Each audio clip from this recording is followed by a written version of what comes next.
I want to come up with a title that is catchy.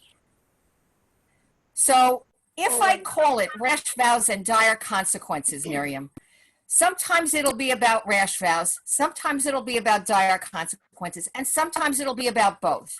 But all the time it will be about stories that I love. Are you all with me on this? Got it. Okay. So you may not hold my feet to the fire. I mean, you can because we love each other, but I won't tolerate it. Okay. That's number one. So today we're doing Yiftach, which is one of my favorites. A lot of people are very troubled by this, and for very good reason. I rely very heavily in my interpretation of this episode on my teacher, David Marcus, who wrote several articles on elements that we're going to be talking about today and put together in a book. Wow. Okay. Mason put the text up. Does everyone have a copy of the text? We're going to read the text out loud today. In English. I have it on the computer. All right. Well, then I can't see your face while you're looking, or you can't see my face or something. Yes, you can, because I'm on your phone and the computer has the text. The other thing is, Mason, that Safaria does not, for reasons that have to do with economics, business, and the fact that JPS insists on being paid, does not have the JPS translation. And so sometimes if anybody, Barry, Arthur, if anybody asks me a question about the English translation, they are going to get an earful from me, okay? Because all translation, Michael, say it with me, all translation is an act of interpretation. So if you're going to look at the English, you have to look at the Hebrew. If you can't look at the Hebrew, ask me. But don't point to a word in the English and want me to explain it, because I won't do that. Okay. I can hardly wait to get an earful. You can hardly wait to get an earful, yes. You are a glutton for punishment, Barry, and I appreciate it so much. Thank you. Okay, I'm admitting Charles Goldberg. Bible Hub, is that JPS? It is JPS. I didn't know that. Ooh, can somebody send that to me in a text or an email? Ooh, is that JPS? I need to know that. Okay, so today we are going to read a lot, not all of it, but a lot of chapter 11. And the reason is we can't understand Yiftach's vow unless we understand something about Yiftach. And one of the things that we need to understand about Yiftach is that and that's Jephthah, right, Yiftach. One of the things that we have to understand about him is that in most of his dealings, when he's not under emotional pressure, but in most of his dealings, he is the single most articulate, careful with words person you ever met. When he is under emotional pressure of any kind, and there are 2 full chapters of him, 11 and 12, we're only going to be looking at 11 today, he makes a mess of words. He is ambiguous, he uses the wrong words, he leaves things out. So we have to understand that about him, and the only way to understand that is to read the text carefully, because nobody talks about this. You're not going to find this in the literature. So we're going to read most of the chapter because I want you to see how this man handles words. So when he gets to the vow, which we all agree is a worded document. Where are my lawyers? I have lawyers. Erica, are you a lawyer? Sue Ellen is a lawyer, but she's not here. The Weintraub, I have a Weintraub who's a lawyer. Any other lawyer? Okay, so my lawyers know how important the language of a document is. And that's essentially what everything that, there are 3 major episodes in this chapter that involve what we would call legal proceedings, treaty making, that kind of thing. And in every single one of them, the quality of the words, the language that he uses is essential to the point. Sometimes he steps up to the mark and sometimes he does not. So we're going to look at this. Okay. Read much of chapter. Okay, so what we're going to do is we're going to read the chapter, and then I will do, in the midst of reading the chapter, I will do my favorite trick, which is to interrupt you and teach a little piece of what we're reading. Is that okay with everybody? Yes, you're all nodding. Excellent, good. Yes. Okay, so you all know that I'm using an old computer here and that the sound stinks. So for me to hear you read, you have to really talk into your computer so that I will hear the microphone. Those of you who are muted, you can unmute yourselves unless you have the radio going on or the dishwasher or something else. Do you know how to unmute yourselves? You touch the microphone on the bottom of your screen. No, yes, maybe. Okay. You can also press the space bar on if you have a laptop or a computer. If you hold it down for the duration of the time you hold it down, you are unmuted. And then when you let go, you're muted again. Exactly, Arthur. Thank you. But if someone is reading a text, I really want them to read the text and not worry about holding down the space bar. Okay. Is there anyone here who will not read the text besides Barry? Anybody? I can call on everybody. Ed doesn't want to be called on. Is that both of you, Walpuffs, or just one of you? Okay, just Florence. Okay. All right. I see you on the screen in ways that you don't see me, in that you don't see everybody. I don't know how many of you are looking at my face up close. I hope it's not too offensive to you this morning. Diane? Yeah. Sorry. When you say text, you talking Hebrew text or English text? Because I may not have the text that you want. I really want people to read the JPS text, and I'm going to ask for people who have the JPS text. You can follow along on whatever you have. We're going to read the English because the Hebrew levels in this group are very uneven. And when we get to a word that's important, I will stop you. I will put the word on my whiteboard and I will hold it up in front of my face. Okay? So you guys do whatever it is that you need to do. We're going to be reading the JPS text. So let me do this a different way. How many of you have the JPS text in front of you? Not me. Okay. So I'm not calling on you, Barry, so that doesn't matter. I'm going to call on Miriam, Michael, Diane, and Saul. Miriam, Michael, Diane, and Saul. Okay? I'm not calling on anyone else. I'm assuming you don't want to be called on. If you want to be called on, unmute yourself and raise your hand. Okay. Diane? Miriam, you're up first. Please read B'Kol Ram in a loud voice. Judges 11:1, and I promise you, I will stop you many times. Are we going to see it on the computer? I'm not giving it to you, but Mason gave you a link that you can look at either on the computer or on another device. One of the requirements for the class on the syllabus was please have access to a Hebrew-English Bible, preferably the JPS. No. That was on the syllabus. It's here and I cannot find it. Not my job, Diane. I know. Just listen. Then just listen, okay? Okay, anybody else? Okay, Miriam B'Kol Ram B'Vakasha. Okay, Yiftach the Gileadite was an able warrior who was the son of a prostitute. Okay, stop. He was Bain Isha Zonah. The son of a prostitute is literally the translation, the son of a harlot. Why is this relevant? Keep reading, Miriam. Yiftach's father was Gilad, but Gilad also had sons by his wife. And when the wife's sons grew up, they drove Yiftach out. Okay, stop.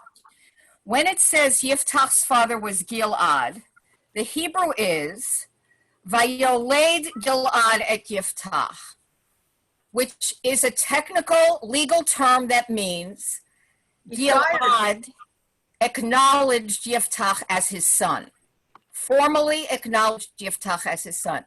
The source for this is the David Marcus book, which is Yiftach's Vow. And the David Marcus book has a lot of legal technical information in it for those of you who love that stuff.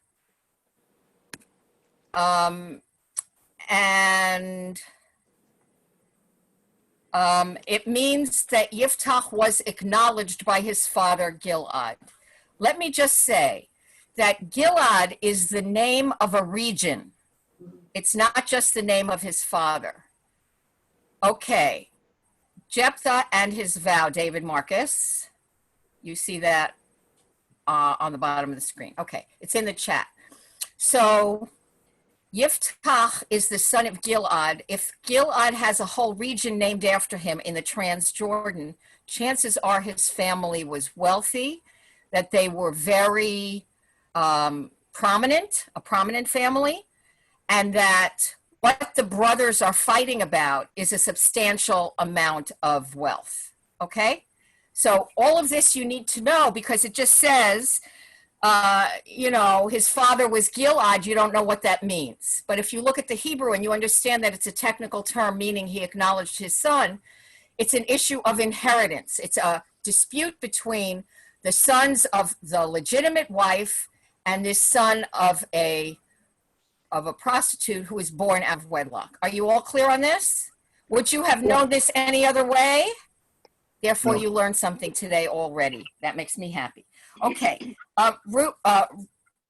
Miriam, you're reading. Finish at least They verse said 2. to him, "You shall have no share in our father's property, for you are the son of an outsider." Okay, the actual Hebrew The outsider is is actually acheret. the actual Hebrew Other. is acheret, meaning another woman, someone else, another woman in the feminine. Translated by JPS as an outsider. Even though I say JPS is the translation I prefer, I still have lots and lots and lots and lots of issues with it, all of which you will hear as we proceed. Okay, so how does Yiftach handle being chased out by his brothers? And what is the term for being chased out? Vayigarshu. Vayigarshu. Is there anybody who can't find the Hebrew? Vayigarshu. That is a technical term. You use it in divorce. It is illegal. You're legally isolating, separating that person from a money situation. You see what I'm saying? There's a formality, a legal formality to the word garash. It's not just they took a stick and waved it and chased him out. It's that he was formally disinherited. I'm Do you sorry, need to be disinherited? Where are my lawyers? In? What? What did you verse say? is Yigarshu in? It's in verse 2. It's right at the It's bottom the of the ninth column. word in the verse. In verse 2, you Okay. read it, Miriam. They Who drove is him out. speaking? Yeah. Can you raise your hand so I can see that you're speaking? Ruth, what are you saying? I can't hear you, Ruth. Okay, we'll come back to you, Ruth. I can't hear you. Okay. So he is formal.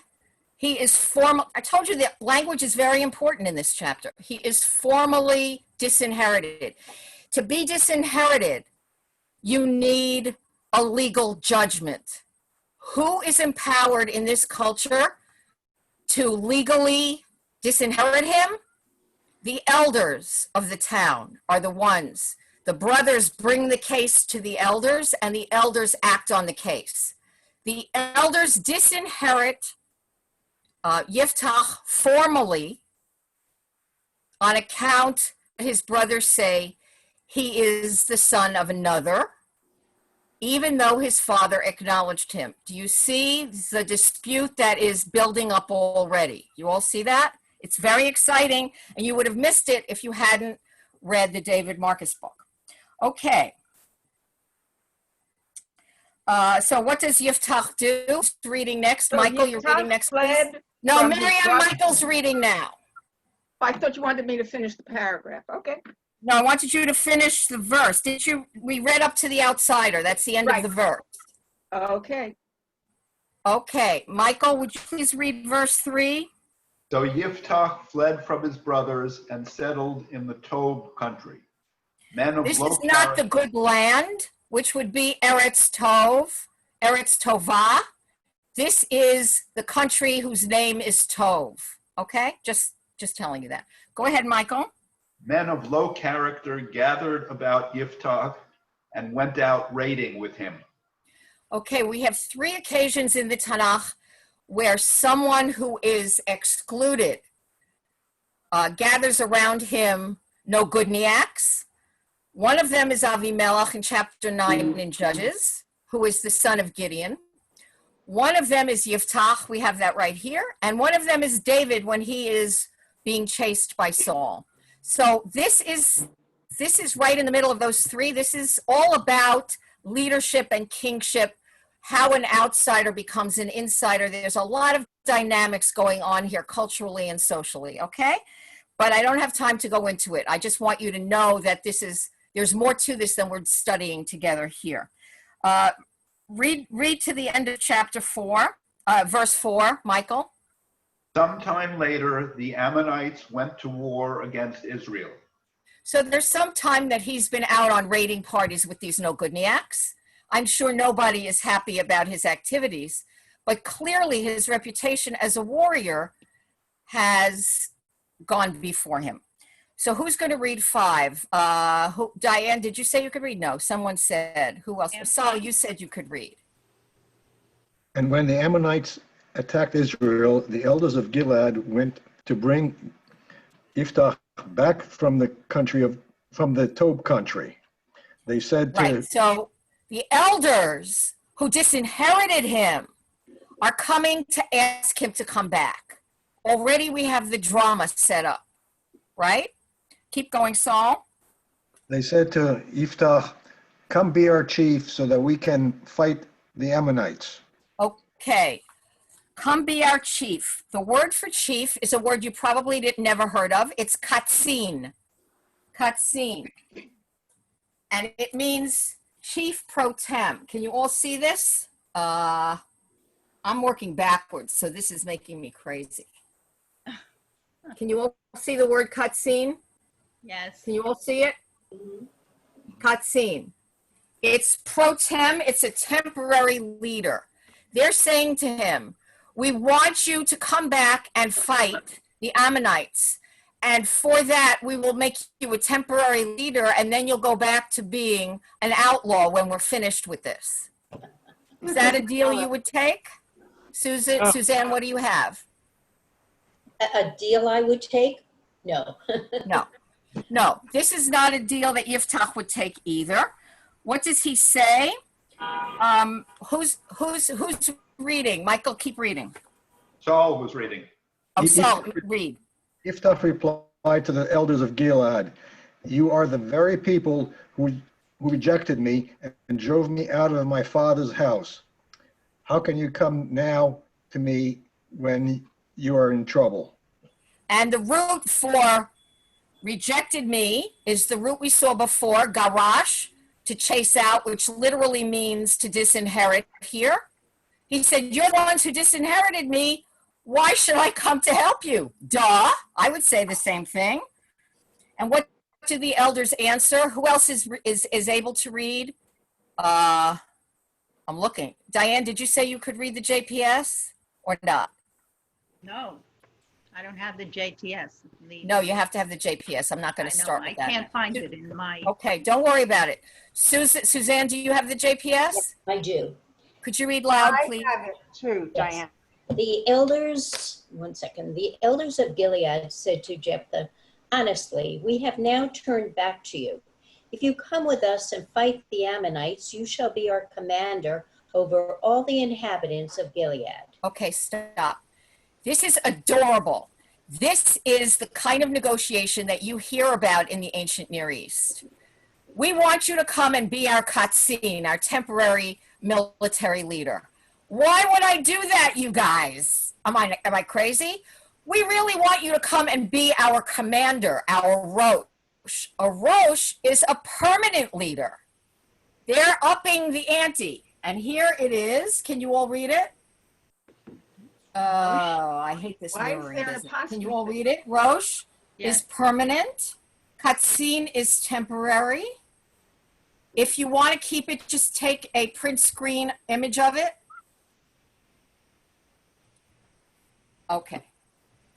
You can read the Hebrew, Miriam. I'm not worried about you.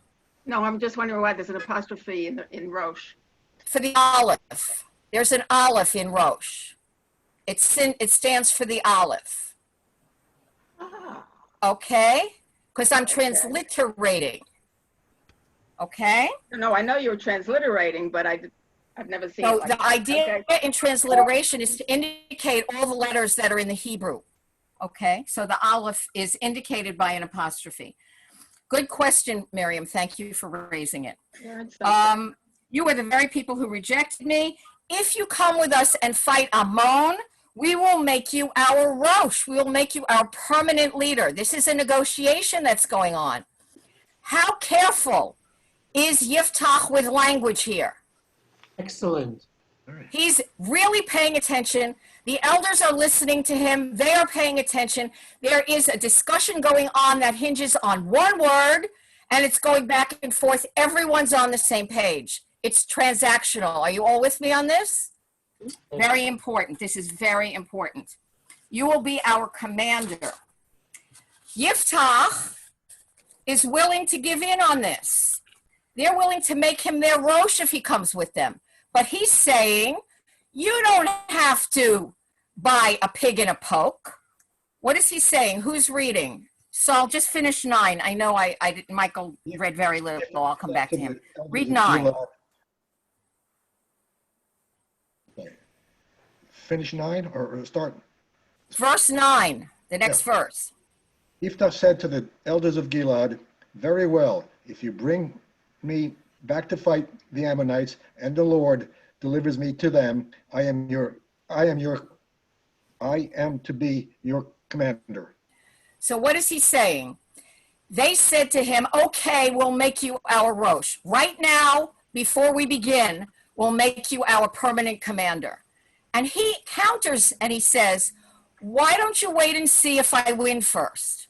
I'll be your katzin, your temporary chief, until I win. And then if I beat the Ammonites, you can make me your permanent head, your permanent Rosh. Do you see how this negotiation goes back and forth? Another way to read this is he's giving up an opportunity here. He should have seized the permanent commandership and not done this. This was maybe a slip of the word with him. You could read it either way. But it also reflects great confidence, don't you think? It reflects a lot of confidence, and he's also saying to them, you chased me out. You're coming to me because I'm a great outlaw. That doesn't mean I'm a great commander. Let's see what happens. On the other hand, he's not greedy. It shows that he's not greedy, which I think is a kind of nice thing. Or it shows that here he's being sloppy once the ante is raised. Once there's an emotional ante, maybe he's sloppy. So there's ambiguity in this language. Is he allowing the elders to backtrack a little bit and get a little bit of a better deal, or is he making a mistake? Do you see what I'm saying here? Based on his later performance with the Ammonites, he's brilliant with words. Based on his later performance of the vow, he's terrible at words. Yes. So you can read this either way. Are you with me on this? How many people have already read the chapter? Nobody. 3 people, 4 people. Okay. All right. This is worth doing. Diane, how do you account for that huge swing between being supremely articulate to being supremely sloppy? What did I say at the beginning? Emotion. How did I account for it? In terms of under stress, he loses it. He loses it when he's under emotional stress. Absolutely. Yeah, but he loses it completely. That's the thing that I find stunning. I don't think completely. He gets sloppy. He gets sloppy. All right. Okay. I think that's true. And Barry, I think that's a lesson for all of us because we all get sloppy when we're under emotional stress. Mm-hmm. Everyone but me, of course. I never do that. Okay. So I have text now. who said, Ruth, you have something to say? I have the text now. Okay, but it's very hard to hear you. There's an echo, so I'm not going to call on I you. know. I'm turning. I know. All right. Forget Okay, it. so I'm not going to deal with that. Okay, that's technical. Okay, so you see how the negotiation went? You see how it turns on a single word? And you see how it can be read as either sloppy or crafty. Are you clear on that? It's ambiguous. Ambiguous is my favorite word. Ambiguous. Okay. Okay. Whatever is going on here, he is being restored to his inheritance. Whether he is the permanent or temporary leader, his inheritance is being restored to him by the very body that took it away from him. His brothers probably were not thrilled with this, but they understood it was necessary. They weren't going to lead the army, right? You understand, bottom line, his inheritance is returned to him. This is a legal process in which he's negotiating the part of what he's going to be, permanent or temporary leader of the army.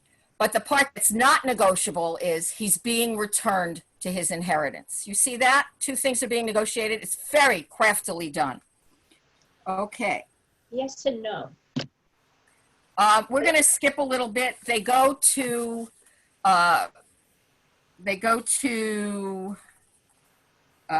before God, and they reiterate this agreement, which is sort of like going to the court to file the documents. And now Yiftach is in charge of Israel's response to Ammon. You're all with me on this?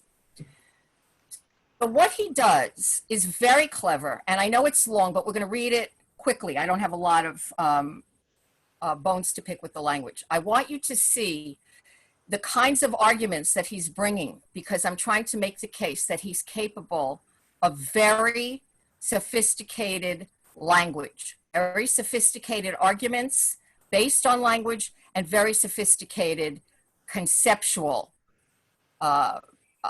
ideas that are expressed in language. So initially, when the Ammonites are massed against Israel, which is coercive, I mean, they're there in full force, he's not terrified. He is going to engage them, not militarily, but initially he's going to engage them in words. Why are you coming against us? And what do they answer? I'm in 12. Who's reading? Michael, why don't you read again? 12. Yiftach then sent messengers to the king of the Ammonites, saying, "What have you against me that you have come to make war on my country?" The king. Very reasonable. Very reasonable. Maybe we can settle this without fighting. Keep going. The king of the Ammonites replied to Yiftach's messengers, "When Israel came from Egypt, they seized the land which is mine, from the Arnon to the Yabok, as far as the Jordan. Now then, restore it peaceably." Okay, so two things are going on here. Number one, Israel is being accused, the Transjordan of Israel is being accused of appropriating the land of the tribes that, the non-Israelite tribes that inhabited the Transjordan. And so that's theoretically a legal issue, but they're going to settle it with arms. And the second thing is, this is something that happened 300 years ago, right? There's 300 years between Joshua and Yiftach, approximately. If you're going, again, this is like a historical novel. We're reading the internal clock of the text, and I'm not saying this is a historical document. Are you with me on this? Barry is nodding. I'll take that as a yes. Okay, so where are my notes? So he's negotiating. So he has two arguments that he's about to make. One is the historical argument, which is that never happened that way. This is how it really happened. And the second argument is what do you call it when too much time has passed? The statute of limitations argument, right? He's saying, what took you 300 years? So those are his first two arguments. I'm going to read those very quickly. Michael, keep going. Yiftach again sent messengers to the king of the Ammonites. He said to them, "Thus said Yiftach, Israel did not seize the land of Moab or the land of the Ammonites. When they left Egypt, Israel traveled through the wilderness to the Sea of Reeds and went on to Kadesh. Israel then sent messengers to the king of Edom, saying, allow us to cross your country. But the king of Edom would not consent. They also sent a mission to the king of Moab, and he refused. So Israel, after staying at Kadesh, traveled. Okay. Keep going until the end of 18. Okay, so Israel, after staying at Kadesh, traveled on through the wilderness, skirting the land of Edom and the land of Moab. They kept to the east of the land of Moab until they encamped on the other side of the Arnon. And since Moab ends at the Arnon, they never entered Moabite territory. Okay, so this is a geographical argument. This is the route they took. This is who they asked permission. They didn't get it. They went around. This language in this section is almost identical to that in Bamidbar in Numbers. He is reiterating the itinerary of Israel in the wilderness. And he's saying, you guys have your facts wrong. We never even entered the territory of Moabite territory. Okay, are you with me that far? You see what he did? He mustered all that information immediately when he hears what their problem is. He knew it already. He can speak very well, this guy, right? The Ammonites, however, are not swayed by his eloquent rebuttal. They engage Israel in battle. And let's see in verse 21 what the response is by Israel's God and by Israel. Who is reading? Suzanne, can you read? But the Lord, the God of Israel, delivered Sihon and all his troops into Israel's hands, and they defeated them. And Israel took possession of all the land of the Amorites, the inhabitants of that land. Thus they possessed all the territory of the Amorites from the Arnon to the Jabbok, and from the wilderness to the Jordan. Now then, Okay, so Yiftach is still telling the Ammonites that all the land that they got because they won it fair and square. mhm, And they owe that victory to God. the God of Israel. Mhm. So now we're moving from a historical geographical argument, from an argument of 300 years ago. It's too late to argue this. We are now moving to a theological argument. This is actually brilliant rhetoric. When you consider he's doing all of this in a few verses, he's got a historical argument, he's got a geographical argument, this could never have happened because this is the way they went. He's got a statute of limitations argument, and now he's coming up with a theological argument, all in a matter of 5 verses on the spur of the moment. This is to teach us that this is a man who really is comfortable with words and knows what he's doing, right? So that he can be indicted later. Okay? Diane, isn't that so unusual that somebody who inherently is a warrior, you would think somebody like that, the first reaction would be, just to go to war. But this guy is, he's also a negotiator. It's really quite an interesting combination, I think. I think the whole point of this story is about not making rash vows, and rash vows are a sign of lack of faith in God. And here he is pointing out to the Ammonites that the God of Israel rescued Israel this many times in this many ways, which makes his rash vow ironic. Do you see what I'm saying? Yeah. Okay. And also, please don't apply your stereotypes about warriors to the leaders in the book of Judges. Couldn't resist that. Just because they're warriors doesn't mean that's all they do. Yes, you could have. You Okay. could have resisted it. All right, 23. Who's going to read verse 23 for me? Suzanne, continue with verse 23. Now, then the Lord, the God of Israel, dispossessed the Amorites before his people Israel. And should you possess their land, do you not hold that Right, he's saying this to the Ammonites. gives you? Susan, he's saying this to the Ammonites. He's saying, if the God of Israel gave us this land, should you dispossess us? Right, that's what he's saying.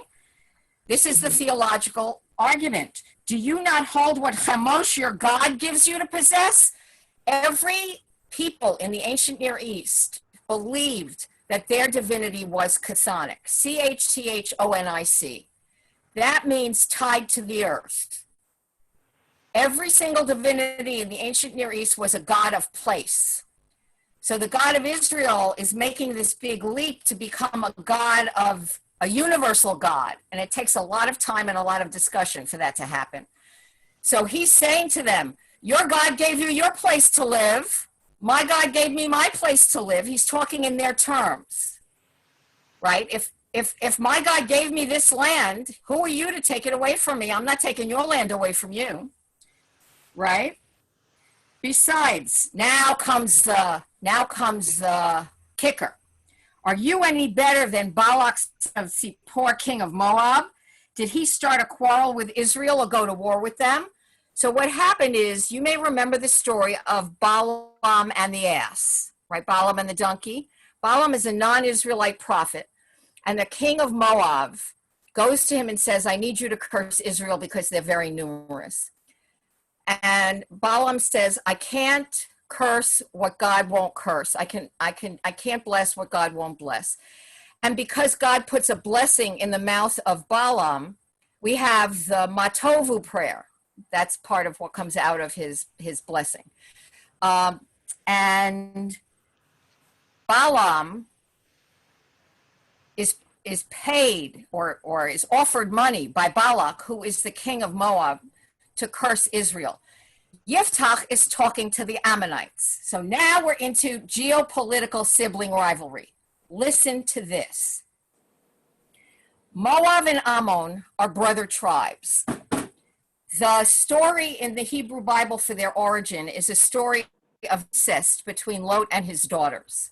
Moab and Ammon are the children of each of Lot's daughters when they seduce him after the destruction of Sodom, when they think that the whole world is destroyed. So you get Ammon and Moab.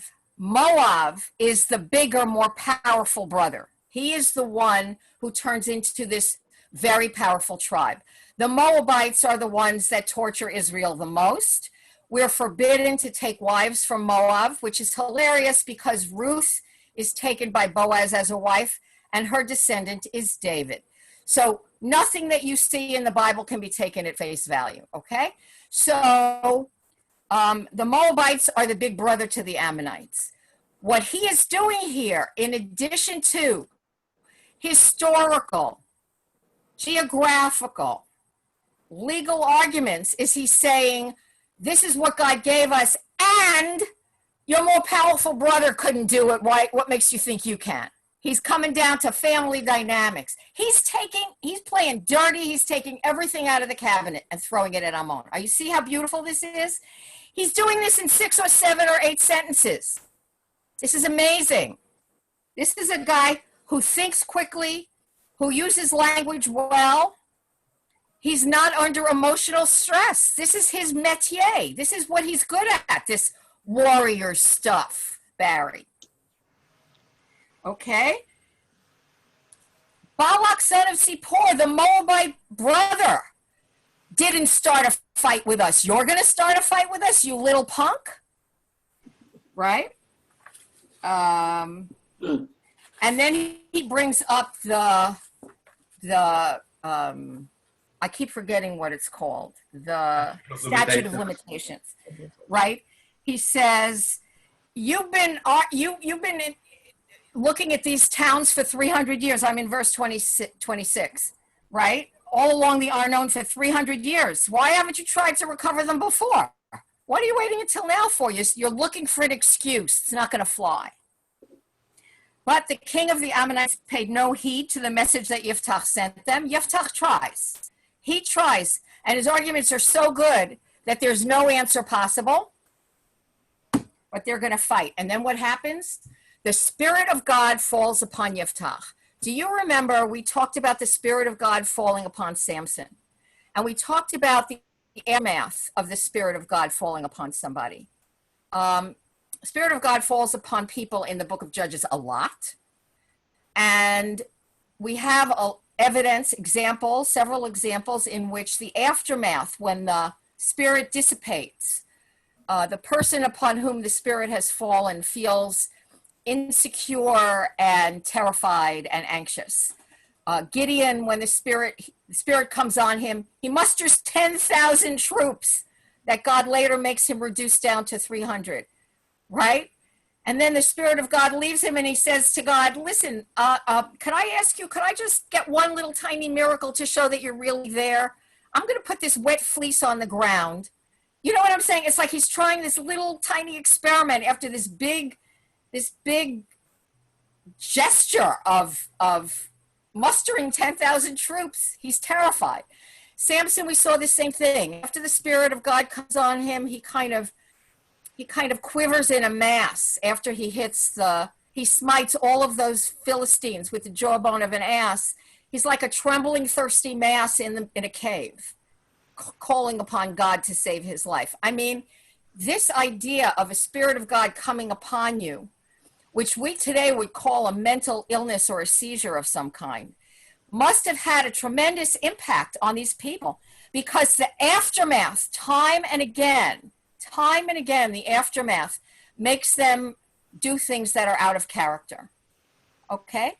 I mean, I gave you a couple of quick examples. You can go and look at them yourself. But that seems to that seems to be what happens when the Spirit of God falls upon somebody.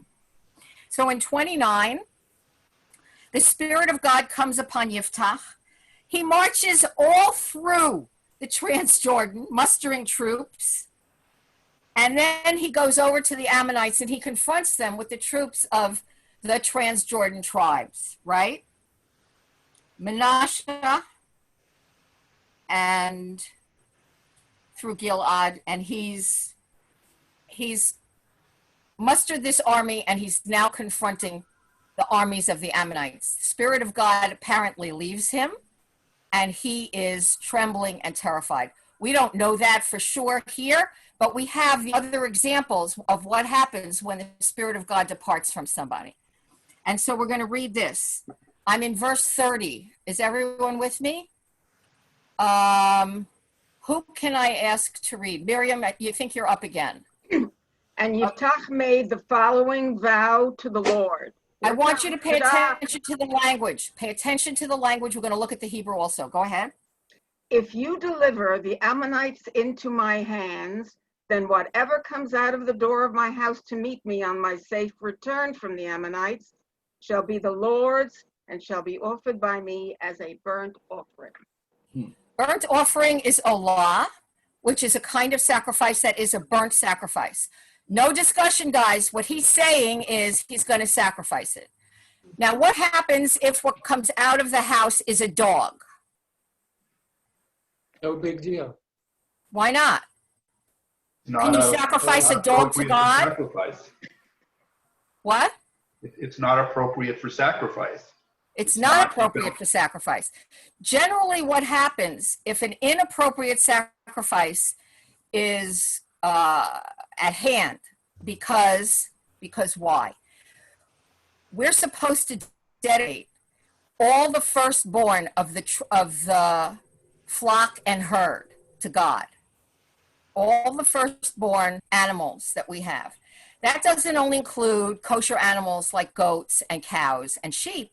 It also includes donkeys. It also includes whatever other animals we have around that may not be suitable for sacrifice. So what happens? You take that animal and break its neck, and you donate the equivalent amount of money to the priest, the Levite, the temple, the sanctuary. You see what I'm saying? There is a means built in for an unclean sacrifice. Are you all with me on this? Built in. I didn't make it up. It's in the Chumash, the 5 books, okay? So I have to talk to you, and I wish I had a picture. I do not have a picture of this. I need you to come with me and imagine something. Archaeologically, the settlements of the Israelites are indistinguishable from the settlements of the Canaanites. The houses they lived in were houses that were built above a courtyard. The courtyard had a wall with pillars, and the wall raised up the house. So the house was above the ground, which meant that it was cooler when the wind blew, and you could get the wind if you were living in those rooms above the courtyard. The courtyard underneath you was where you kept chickens and goats and geese and the small animals. Do you see what I'm saying? The courtyard was like your farmyard, but it was underneath your house. So I'm sure that made for sweet smelling dreams, but that's not my problem, right? But that was archaeologically, you had a four-sided house with one side open. That was the entrance. The house was built above a wall with pillars and walls holding it up. And then there was a flat roof, and you could sleep on that flat roof if it got really hot. And there was often a parapet around the roof to keep you from falling off. Are you with me on this? Archaeologically, we know what they look like. So when Yiftach is saying, I will sacrifice whatever comes out to greet me, he may have been thinking about that courtyard thing, because the kinds of animals that are there are all clean animals, kosher animals. They're chickens and geese, they're goats and sheep. They're the small animals that can fit in that kind of an enclosure. Are you with me on this? What is he forgetting?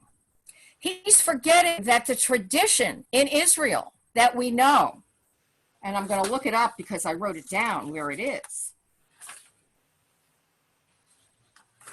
Can't find where I put it. We know from the women with the timbrels after the Exodus from Egypt, after crossing the Red Sea, are playing and singing the victory song led by Miriam. And we know, because David slew his 10,000s and Saul only slew his thousands, that the women of Israel are singing and dancing after the victories of David and Saul against the Philistines. So we know that this is a practice, that the women of Israel come out singing and dancing to greet the warriors. So on the one hand, he's thinking about what's inhabiting the bottom of my courtyard, and it's all clean animals, and he thinks he's safe. And he's not thinking about, this is the practice in Israel, that women come out and sing and dance. Is he ignoring the role of women in the culture?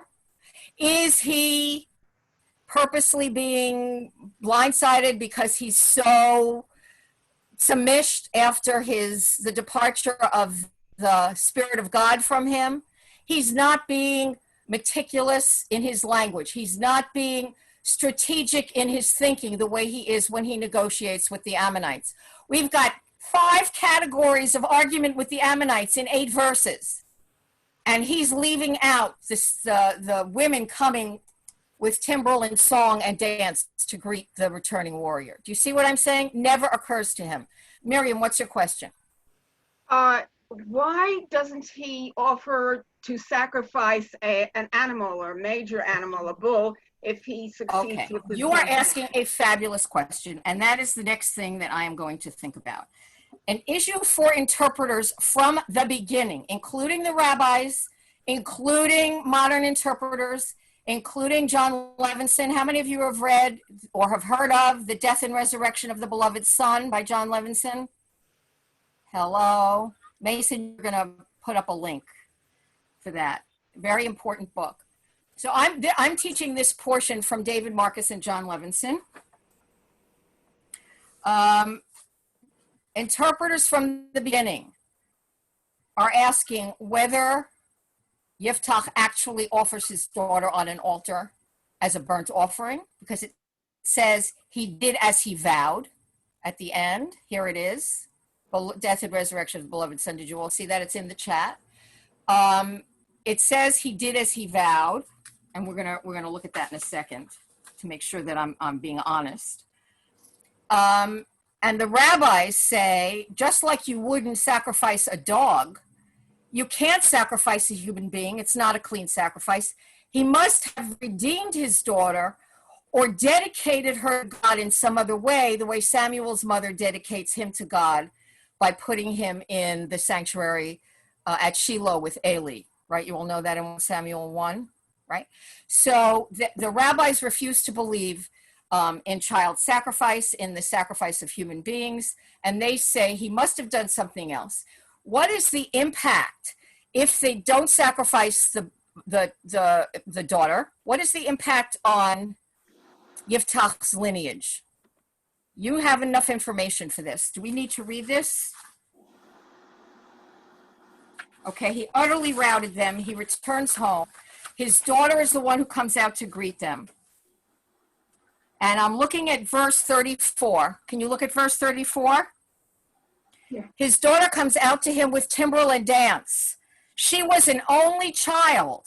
He had no other son or daughter. What's the Hebrew of only child? I love this. I love this. I love that. Hold on a second. Ein lo We're mimeno going to find that. obat. Yechidah. Yechidah. Literally the only child. Not Bechor, not chosen one, not beloved one, not most special one. Yechidah. She is the only child. He didn't have a child by a prostitute lying in the wings there. He didn't have a child somewhere else. She is his only child. What does this tell you? If this child is sacrificed, what happens to the future of Yiftach? The end of his line. Say that louder. It's the end of his line. It's the end of his lineage. Thank you. You get 10 points, Charlie. It's the end of his lineage. If he sacrifices his only daughter, his lineage ends with him.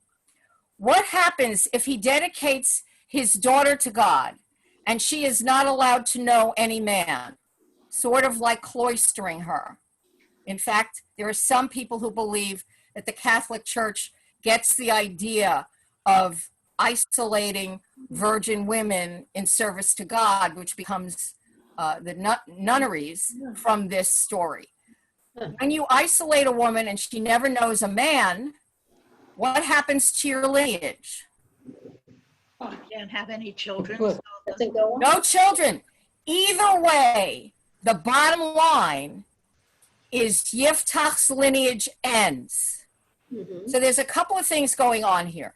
Number one, several of you have heard me discuss at enormous length, time after time, the fact that the book of Judges is part of the Deuteronomic history. How many of you have never heard me say these words? Thank you, God. Okay. There's no final exams or papers in these classes, and so I never know what you're actually learning and not. Okay? So this is part of the Deuteronomic history. The Deuteronomists, and I'm using that singular, but it was a group in Jerusalem that consisted of the nobility and the priesthood. Very elite group that did a lot of deep thinking. We are Deuteronomic Jews today. The rabbis are Deuteronomic rabbis. We believe in text study and prayer. We don't do animal sacrifices. These are the pillars of the Deuteronomic way of worshiping God. Okay? We owe a lot to them. They also believe in holy war. They also believe in destroying all images.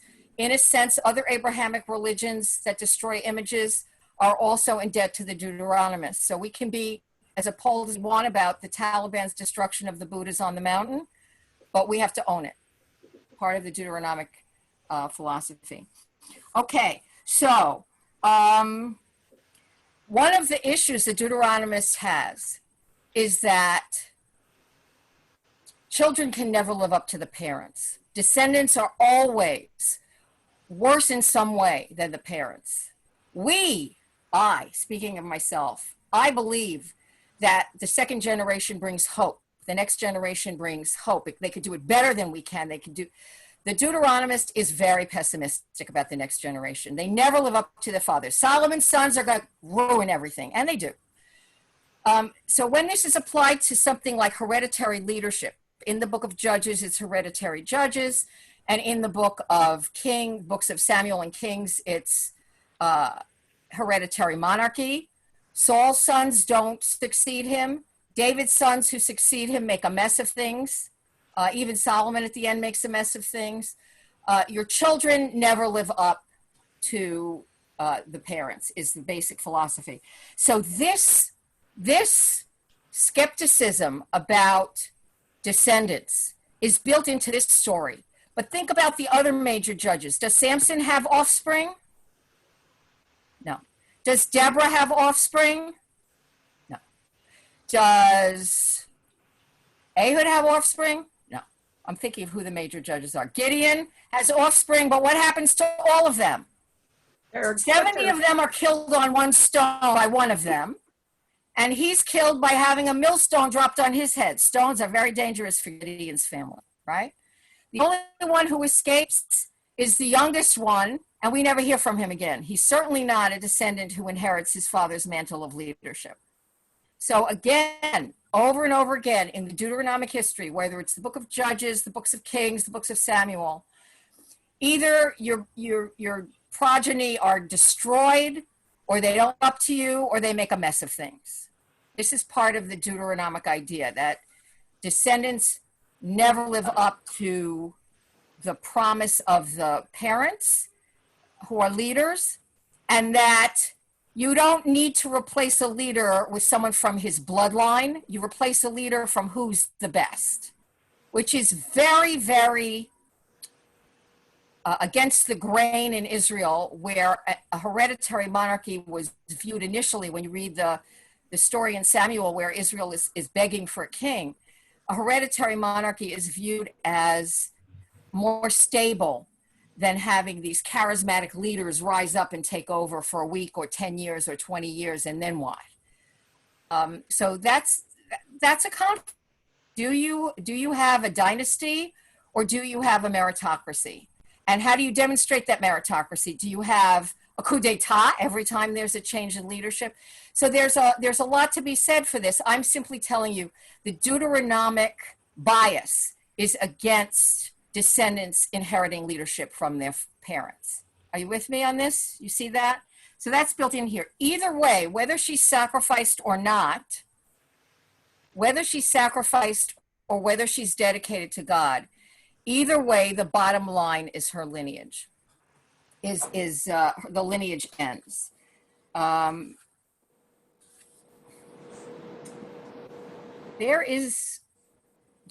I've done this with some of you. I haven't done this with all of you. There's an idea that my teacher, Ed Greenstein, taught us when I was in graduate school that I never forgot. It's an idea that things that are consonant with the will of God are like the big, thick lines in a coloring book. You know, when you see those big, thick lines in a coloring book, that you stay within those lines, that's the will of God, right? That's what you do. If the dress is shaped, you color it the color, right? But what about dotted lines or shaded lines? Dotted lines or shaded lines, you have a little more freedom with. You can stay outside the lines, you could stay inside the lines. They may or may not tell the story. Do you see what I'm saying? And he used as an example, when Joseph's brothers throw him into the pit, is it Midianites or Ishmaelites who pull him out? The text has both of them in different sentences, in different verses. It's unclear which it is. So the rabbis say, well, first they sold him to this group and then that group sold him to that group. That's not what the text says. What the text says is Ishmaelites pulled him out, or Midianites pulled him out, and Ishmaelites sold him to Egypt. Whatever it is, it's not important. The thick coloring book line is Joseph has to get to Egypt. God's will. Ishmaelites, Midianites, a tram, doesn't matter how he gets there. He has to get to Egypt. Dotted line, how he gets there. Thick line, he gets to Egypt. In this story, is it a dotted line or a thick line? Whether his daughter is sacrificed, whether her life is sacrificed on an altar, or whether her progeny are sacrificed by her being dedicated to God, by her virginity being dedicated to God. Doesn't matter. It's a dotted line. The important thing, the thick coloring book line, is that Yiftach's lineage ends. There is no hereditary leadership that is going to be approved of by the Deuteronomist. The only time we see a child inheriting from a parent is Avimelech, who in the book of Judges, who inherits from his father Gideon, destroys his brothers, makes a mess out of leadership, and is himself destroyed. The Deuteronomist does not like hereditary leadership. There is going to be no lineage for Yiftach, the gifted leader in both words and military prowess. Do you see what I'm saying here? So let's look a little bit at the process, because I have time, at the process of how how he reveals his vow to his daughter and her response to it, which to me is a little bit like Isaac being silent when his father tells him he is the sacrifice. So let's look at that. I'm in verse 35. Who's going to read? Miriam, were you read? You read already. I'm going to go to Michael and then Saul. On seeing her, he rent his clothes and said, "Alas, daughter, you have brought me low. You have become my troubler. For I have uttered a vow to the Lord, and I cannot retract." Wait, Michael.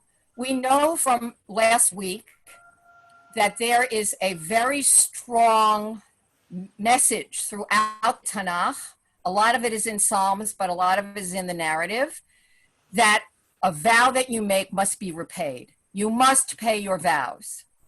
Most of the time, the vows that you make are, I will bring a lamb if my mother-in-law leaves me alone, right? But sometimes it's more serious. And even the rash vows that you make when you're emotionally not 100% there, even if you have the ability to know better, you have to keep those vows.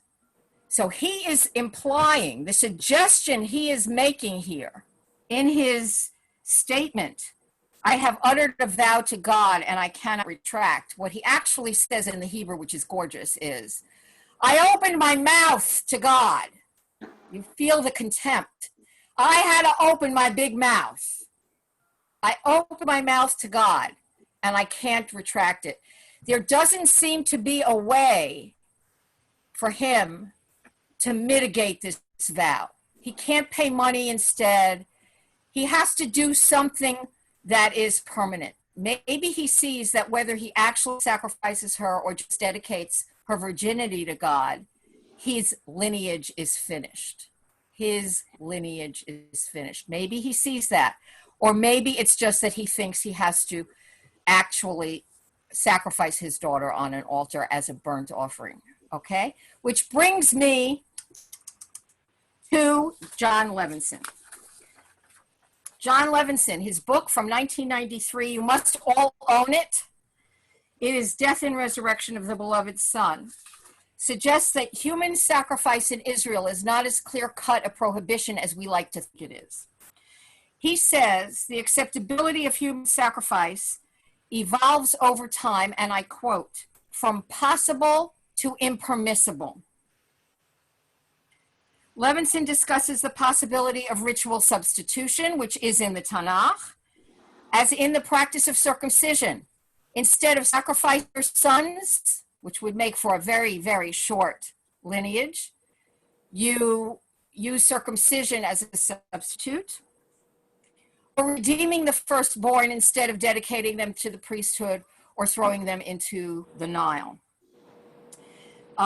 David Marcus surveys a history of interpretation of this episode and comes down on the side of substituting in the case of Yiftach's daughter. He concludes that what is sacrificed is Yiftach's lineage. His daughter will remain unmarried and without issue until her death. John Levinson comes to a different conclusion. He looks at the world of the ancient Near East, where sacrificing a child to ensure victory. We all know Iphigenia, the story of Iphigenia.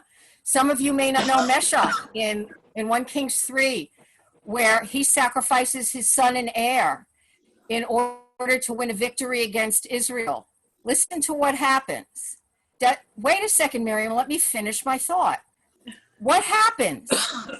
Meshach is confronted with overwhelming army by Israel, and he's going to lose. So he sacrifices his son and heir. But the text cannot say that this act of theurgy, of forcing the gods to be on his side because of his sacrifice, is successful. So what they say is, Israel quit the field of battle out of disgust. They couldn't tolerate his act, and so they leave the field of battle saying, I'm not fighting with this guy, he's a pervert. Essentially allowing him to fight another day. Did he win? He lived to fight another day. It's not a pretty victory, but he lived to fight another day. Does it work? According to this, it looks like it works. And that's what John Levinson is talking about, that in the ancient Near East, sacrificing your only child, your heir, is a way of ensuring victory, and that was what was built into the vow of Yiftach. Okay? Miriam, you had a question. I forgot, I didn't, I'm not familiar with the story of Meshach, but in the case of Shaul, who makes a vow about fasting and whoever eats will be put to death, is mitigated by the intercession of the troops because he's a fighter.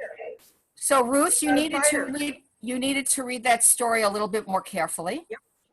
When Saul makes his rash vow, which is not the topic of this class, but it is a topic of descendants, John doesn't hear the vow because he is in Philistine territory behind the lines, but that doesn't mean he's not bound by the vow. He is bound by the vow. He sees what happens is Saul says, everybody in my army is going to fast until we win this battle, which is a very stupid way to fight a battle on an empty stomach, but that's not my job. So Jonathan takes some honey on the end of his spear and tastes it, and his eyes light up. And the soldiers who are with him say, uh-oh, your father said anybody who eats anything before we win this victory is going to be, his life is forfeit. And Jonathan says, well, that was stupid. Look how my eyes lit up when I ate the honey. So they go back and they there's a terrible defeat. And Saul says, somebody must have broken the vow. And they cast lots, and it turns out that Jonathan broke the vow. And Jonathan's life is forfeit. And as Miriam says, the Israelites say, no, we're not going to let you kill Jonathan. But what happens at the end of the book of 1 Samuel in chapter 31 is that so the punishment of death that is due to Jonathan is postponed, but it is not mitigated because Jonathan is slain on the field of Philistine battle in 1 Samuel 31 before Saul takes his own life. He does not succeed his father for even an hour. So a vow that you postpone paying is still due. Still due. Okay, Right. Miriam, does that answer your question? I got it. Okay, so I told you the Deuteronomist is very down on inheritance, very down on people inheriting leadership from their fathers, very down on it. Okay, so let's have a conversation. We have a couple of minutes. Let's have a conversation about the idea of child sacrifice. When Isaac is sacrificed, is put on the altar, when his father is willing to sacrifice him, how many of you have sat in shul and heard rabbis talk about this? What does it mean, right? How many of you have read books? What could the sacrifice of Isaac mean? How many of you have sat in lectures? I want a nickel for every one of those, each of those things. I will never have to work a day in my life again. Okay, so I am going to teach you about why Abraham doesn't argue about not sacrificing Isaac when Abraham argues for Sodom and Gomorrah. How many people have asked that question a million times? In the ancient Near East, which is the crucible out of which biblical religion grows, in the ancient Near East, there is this idea that the firstborn belongs to God. We have evidence of that where the firstborn of Egypt are slain because the real fight between Pharaoh and God is for who is the all-powerful God. When the Pharaoh throws the babies into the Nile in the beginning of the story, that Pharaoh is saying, life and death belong to me. When God slays all the firstborn of Egypt in the 10th plague, from the highest Pharaoh to the lowest animal, God is saying, oh, no, you're not. I am. Whoever controls what opens the womb is the supreme God. And you owe that God the thing that opens the womb. Firstborn of animals, firstborn of people.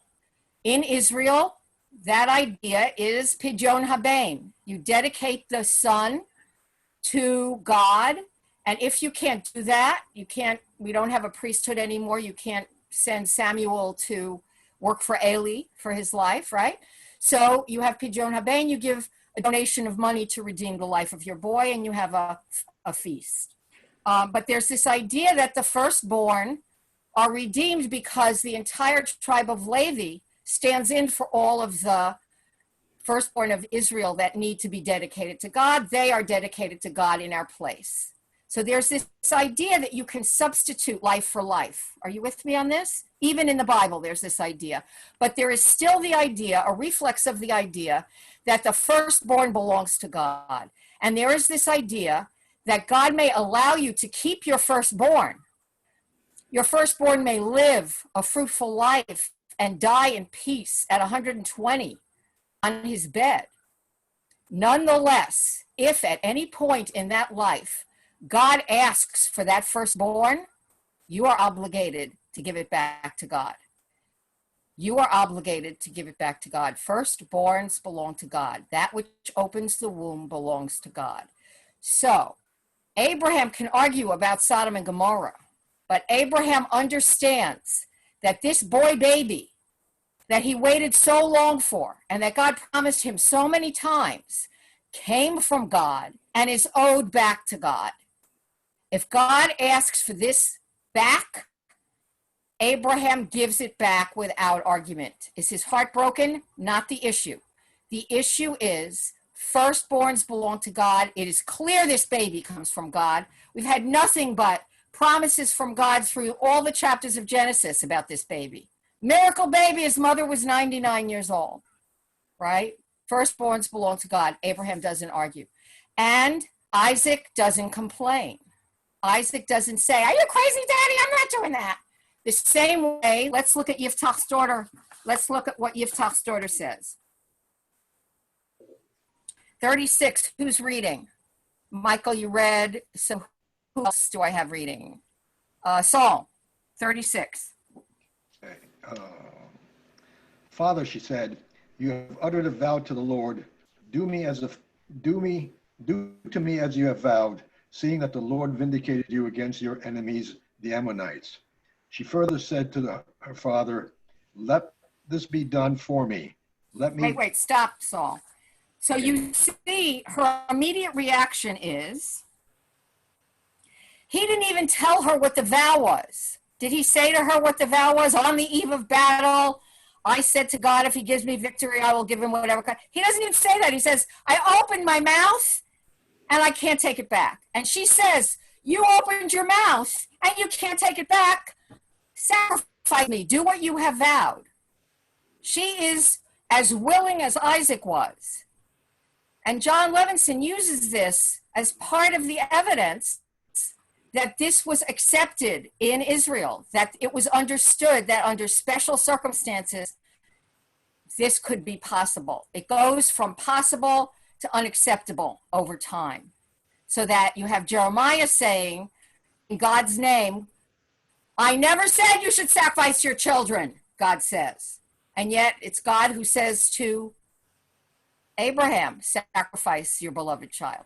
So what Levinson is talking about is an evolution over time from this ancient Near East idea that firstborns belong to God to the idea in Israel that human sacrifice is never acceptable. You see what I'm saying? It shows the evolution of idea. It's a wonderful book. You'll enjoy it. And it's a very upsetting topic, but here we are talking about rash vows and the consequences, and it is upsetting. So let's talk about what she does. She asks for mitigation. Miriam, much the same way Jonathan is, his fulfillment of the vow is postponed until chapter 31. She says, can we postpone the fulfillment of this vow for 2 months? And let's see what she's doing. Who's reading now? Suzanne, read 37. Okay, she further said to her father, let this be done for me. Let me be for 2 months, and I will go with my companions and lament upon the hills, and there bewail my maidenhood. Go, he replied. He let her go for 2 months, And she and her companions went and bewailed her maidenhood upon the hills. After 2 months' time, she returned to her father, and he did to her as he had vowed. Okay, stop. Mm. She goes on the hills to bewail her virginity. Mhm. Now, she'd never known a man. It says that. The word for virginity is usually, in Hebrew, the word betulah, or any variation on that word, it's a noun, is usually translated as virgin. But betulah does not mean virgin. It means someone who is nubile, someone who is marriageable, someone who has hit puberty. Okay? If you have the modifying phrase, someone who is the betulah, someone who is nubile, but who has not known a man, who has not known a man, who has not known a man, that's how you know we're talking about a virgin. You with me on this? Mhm. Now, the people who translated the King James Version not only didn't understand this Hebrew idea, but they also were coming from a Catholic point of view. And they had a long history of seeing Mary as a virgin and not Mary as nubile.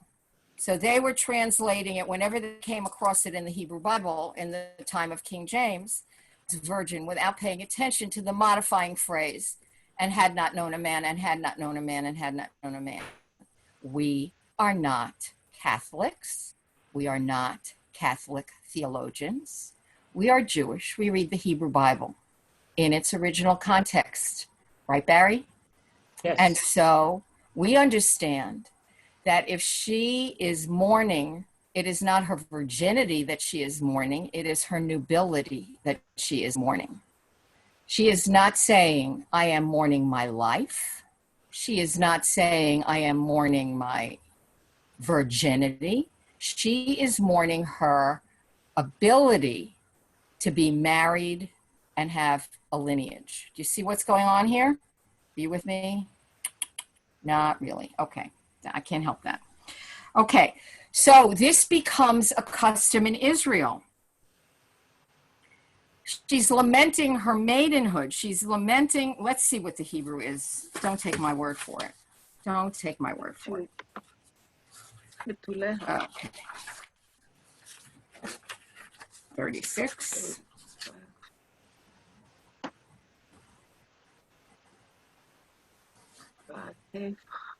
Okay. What is she lamenting? It is in verse 37. 1, 2, 3, 4.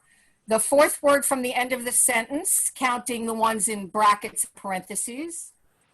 Bitulai. I am lamenting bitulai. I am lamenting my nubility. She is lamenting lineageness. Are you with me? Mhm. Okay.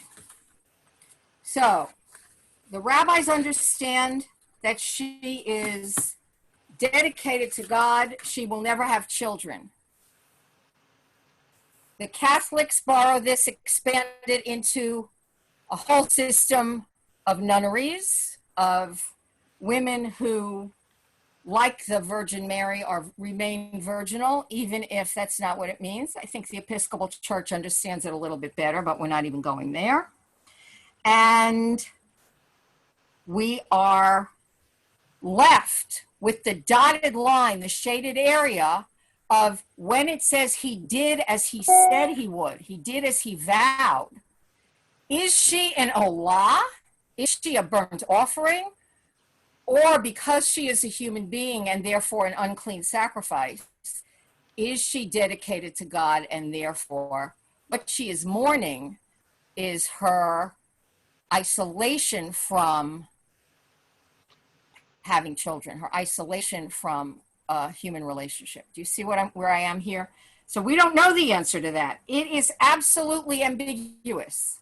It is ambiguous. The issue would not have even been raised if we all didn't understand that by the time we are handed the Bible is very against child sacrifice. If we were part of the ancient Near East where the culture was, if you need to have a victory, then you kill your firstborn child, we would not even be asking this question. It's got to do with the evolution of cultural mores, according to John Levinson. Do you see that? I think it's gorgeous that we see A, evolution, B, that we're troubled, C, that what's really sacrificed is his lineage. And if a woman's sexuality has to be sacrificed to the well-being of the nation, over and over and over again, this is done. Over and over again. Need I say, Sarah in the wife-sister stories, going down to Egypt, her sexuality is sacrificed to Abraham's safety. Next week, we're going to be talking about the Civil War at the end of the book of Judges. I'm going to ask you to read chapters 19, 20, and 21 for next week. Most of you are not going to wind up doing it. It's too bad. I want you to. Would you please send us a link to that so that we can read it before?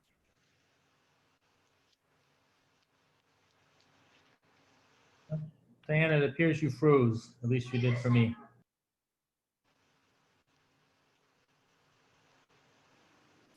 I think Diane froze.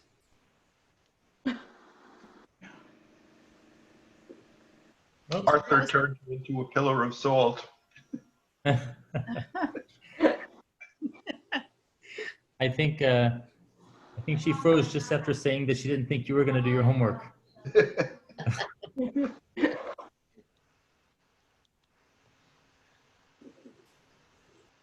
He'll come back.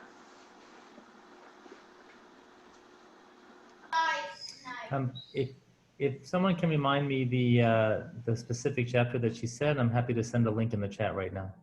19, 20, 21. Of which book? Judges. Judges. Judges. She's calling Vow and Civil War, Judges 19, 20, 21. In my book, it's Deuteronomy. They don't even call it Judges. That's why I had trouble finding it.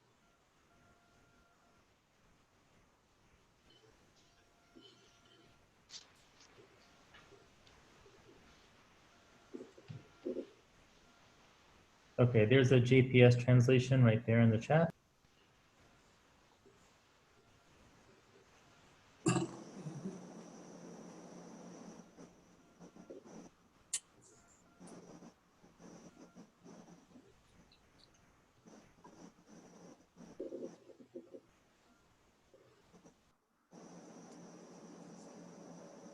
I think Diane disappeared. Well, there were, if you notice, there were messages during the meeting about her internet bandwidth being low. Oh, So I think it got very low. melted. Michael. Michael, Yeah. did you say there would be no minion after this week? No, not no minion, not no mincha. No. Afternoon mincha, mincha marav. There'll still be Myra. There just will Okay. not be mincha after this Okay. week.